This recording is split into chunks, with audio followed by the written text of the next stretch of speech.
drive, I'm on the same drive. No more doubts, I'm feeling alive. With every mile I leave the past behind, same drive.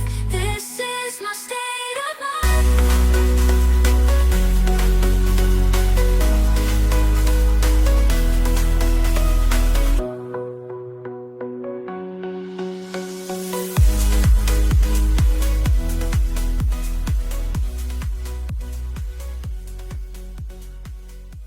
Do you know that seasonal changes, no matter where we live around the world, can dramatically influence the functionality of our brain? So while some people are experiencing winter darkness, others are going through months of rain or extreme heat or crossing in between. And surprisingly, our neurons respond to all of those changes in remarkably similar ways. And so as darkness or daylight shrinks, shadows are growing longer, and we have millions of people worldwide that are finding themselves caught up in the middle of this fascinating interaction between how much of sunlight we have and the neurochemical balance. And what if I told you that right now, as people are moving into the winter season, our brain, or the brain, is orchestrating the complex chemical ballet that could alter the way the mood proceeds.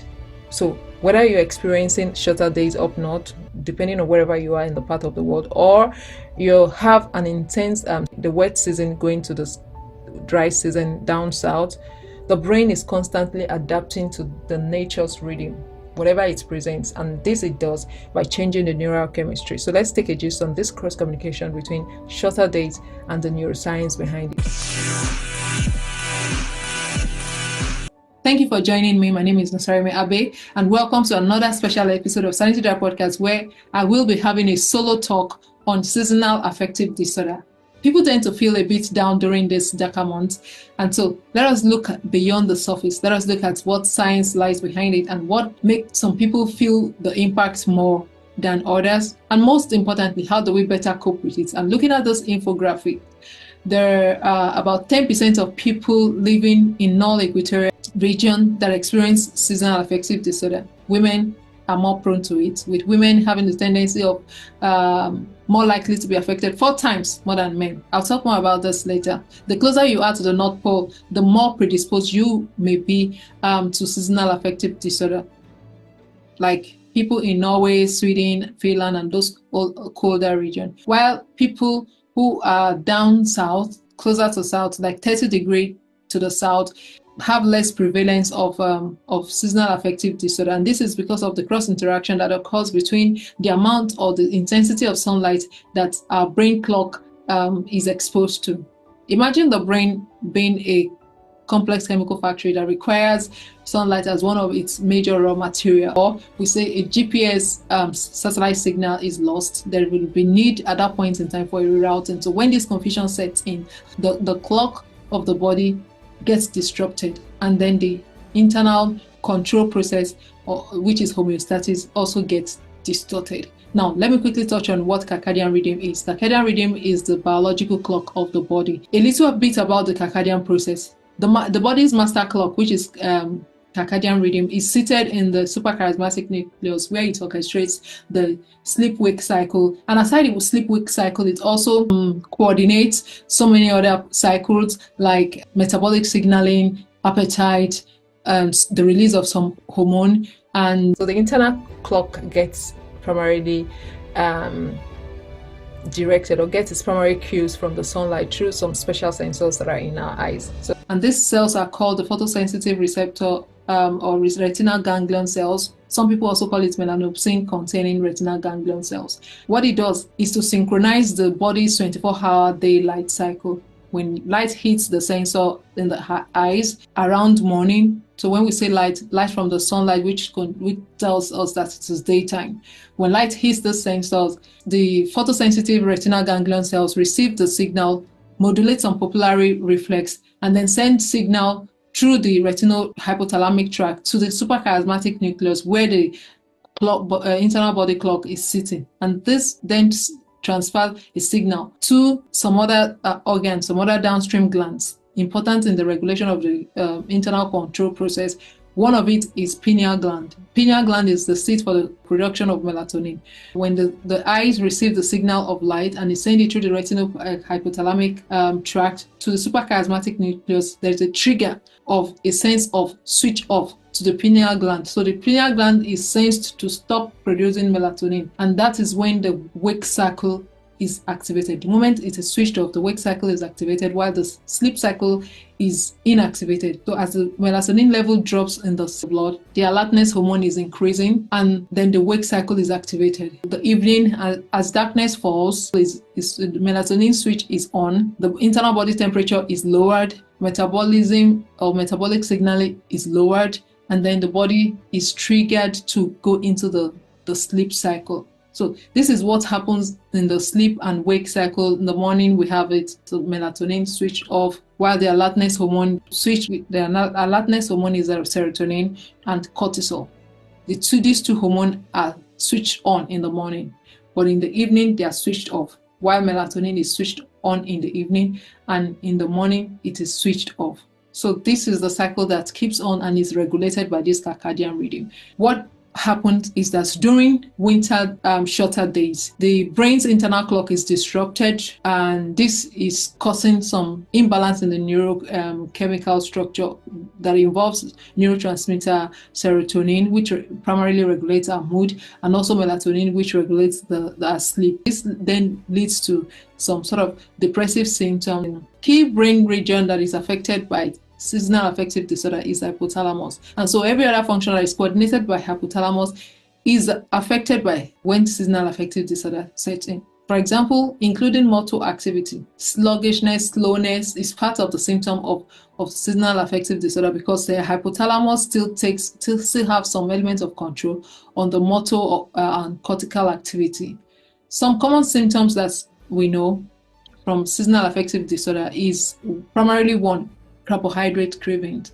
Carbohydrate cravings increase, and when there is increase in carbohydrate cravings, it also leads to increase in weight gain. There are also evidence of fatigue and some sort of social withdrawal. Some people even go into what we call human hibernation in such a way that trying to cope with the reduced intensity of light, and so they go into some sort of hibernation, trying to just manage their mood at that point in time. And that is what happens when there is seasonal affective disorder.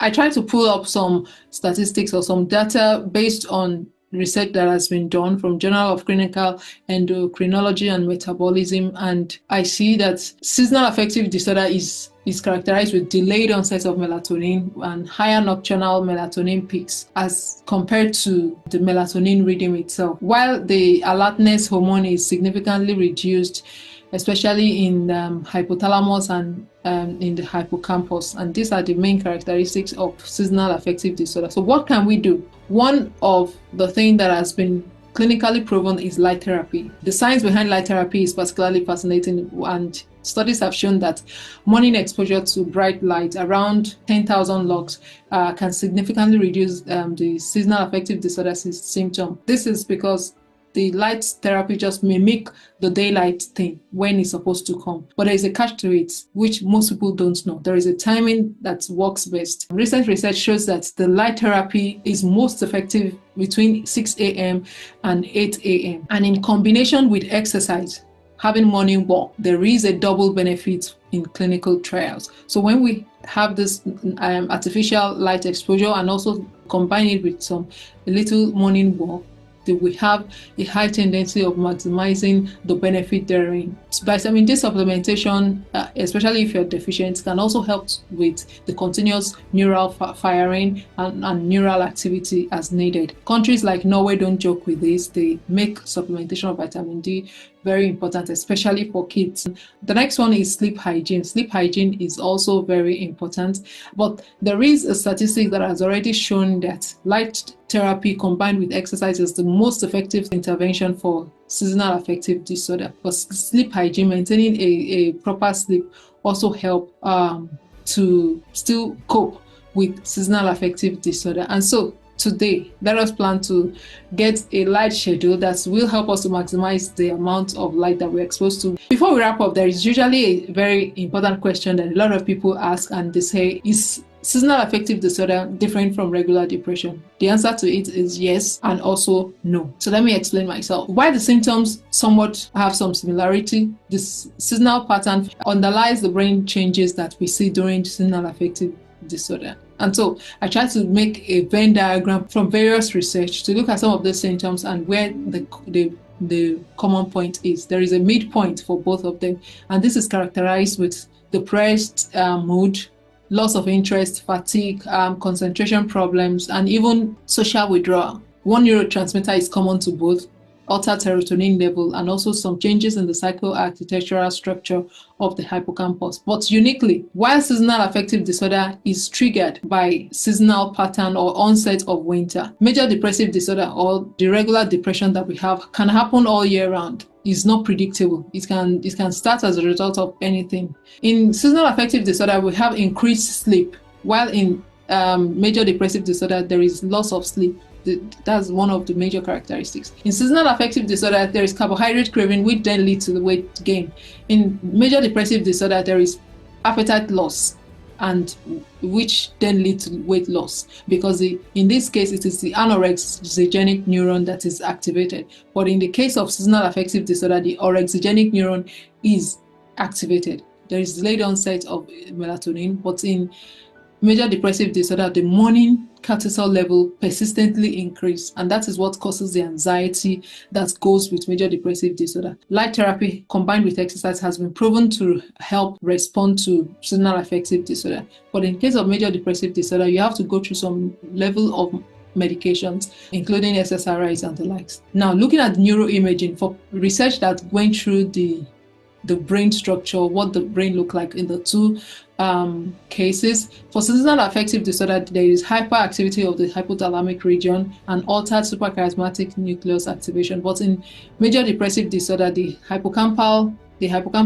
volume becomes small, and there is an alteration in the prefrontal cortex. So it's not just about winter blues. This is a real neurobiological condition, and it deserves our attention so that we can properly respond to it and intervene and be able to manage it, rather than panicking and then not or misunderstanding it or misconstruing it for the actual major depressive disorder. As a wrap up, our brain is very special, and it forms a part of the global symphony of whatever seasonal rhythms we have. So as we are moving through the season, it's also moving along with us. Understanding this natural adaptation for us isn't just about the survival of the seasonal changes. It's also about us striving through them, making the best use of what comes, responding to some of the seasonal changes. Just know that you're not alone. There are a lot of people worldwide that are experiencing this, and they're also trying to thrive and cope with it. The best is to understand what the season requires and give it to it as the body respond to it, the season. The remarkable science of seasonal adaptation connects us all wherever we find ourselves, and this is somewhat unique interaction that every one of us have with us. And until next time, keep your mind open to the rhythms of nature wherever you find yourself on this beautiful planet. Thank you again. My name is Nasarime Abe. Keep your sanity dry, and bye for now. Same drive, I'm on the same drive. No more doubts, I'm feeling alive. With every mile